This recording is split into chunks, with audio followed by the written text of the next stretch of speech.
Greetings. My name is Elizabeth Wade. I teach basic calculus for the mathematics department at Pellissippi State Technical Community College. This is topic 1 on limits and segment 1.3 on evaluating limits. Many of the limits encountered in calculus can be evaluated quickly and efficiently using algebraic simplification. We're going to look at 3 methods: direct substitution, factoring, and using a conjugate. The first method, direct substitution. Suppose that you wanted to evaluate the limit as x approaches 1 for the expression 3x squared minus 2x plus 5. We're going to use direct substitution, substituting 1 wherever we see the variable x. So we would have 3, the quantity 1 squared minus 2 times 1 plus 5. This would be 3 minus 2, which is 1 plus 5, is equal to 6. So the limit is 6. In the second example, the limit as x approaches 2. For this fraction, I'm going to use direct substitution. That would yield 2 times 2 squared over 3 times 2 plus 1. Doing the arithmetic, this would yield 8 over 7. So the limit of this expression as x approaches 2 is equal to 8/7. Please note that the limit of a constant is that constant. So if you wanted to find the limit as x approaches 2 of 7, the answer would be 7. The limit as x approaches 5 of 7 would be 7. It wouldn't matter what x is approaching. The limit of 7 is going to be that constant, 7. The second method I want us to take a look at is the factoring method. Recall the problem in segment 1.2 was this expression, and it had a hole in the graph at x equal 2. F of 2 is not defined, but we stated that the limit did exist and that the limit equaled 4. Well, we can do this problem algebraically. First of all, you would try substitution. And notice that substitution fails because it would yield a denominator of 0, which is an undefined expression. So what I'm going to do, I'm going to rewrite this expression by factoring the numerator. So that would give me the limit as x approaches 2. I'm going to pull out a common factor of x squared, which leaves x minus 2. I still have x minus 2 in the denominator of this expression. So I can cancel this factor of x minus 2 with the denominator, and that leaves the limit as x approaches 2 of x squared.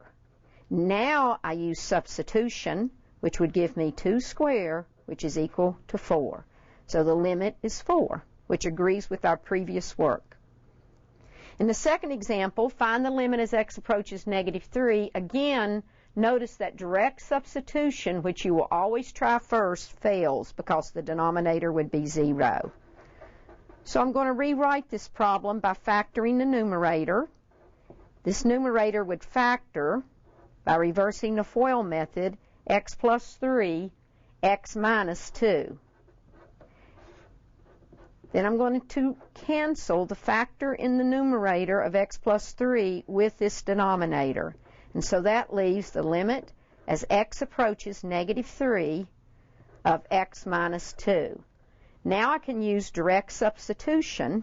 Substituting negative 3 in place of the x, I would have negative 3 minus 2, and so the limit does exist, and it's equal to negative 5. Notice in both of these examples, I kept writing down the limit as x approaches the value until I got to the point in the problem where I did the substitution. As soon as I did the substitution, I dropped the phrase limit as x approaches because at that point in my work, I'm actually taking the limit. Now let's look at our third method, using a conjugate. Suppose that you wanted to find the limit as x approaches 9 of the square root of x minus 3 divided by x minus 9. Once again, notice that if you try direct substitution, it fails because it would yield a denominator of 0. So what I'm going to do in this case, I'm going to multiply both the numerator and denominator by the conjugate of the numerator. The conjugate of the expression, the square root of x minus 3, would be the expression, the square root of x plus 3. And of course, if we multiply the top by that expression, then we have to multiply the denominator by that expression. So that would give us the limit as x approaches 9. Now, in the numerator, when I multiply these conjugates, I'm going to apply the FOIL method. Notice that the square root of x times the square root of x would be x. And then notice that the inner terms and the outer terms would yield minus 3 square root of x plus 3 square root of x, which would cancel out. So moving to the last terms, minus 3 times plus 3, I have x minus 9. In the denominator, it's very important that you do not multiply this out, because what you want to do is to be able to cancel this factor of x minus 9. So leave the denominator in factored form. And then in your next step, you can cancel this factor of x minus 9 with the numerator. And that leaves 1 in the numerator and the square root of x plus 3 in the denominator. Notice that I'm still writing every time the limit as x approaches 9 because I haven't taken the limit yet. Now I'm ready to take the limit because now I can use direct substitution. And so I would get the square root of 9 plus 3 in the denominator. Well, that's 1 over 3 plus 3, which is 1/6. So the limit of this expression as x approaches 9 is equal to 1/6. Well, that is it for this segment. Now you need to practice this concept by working similar problems. Good luck.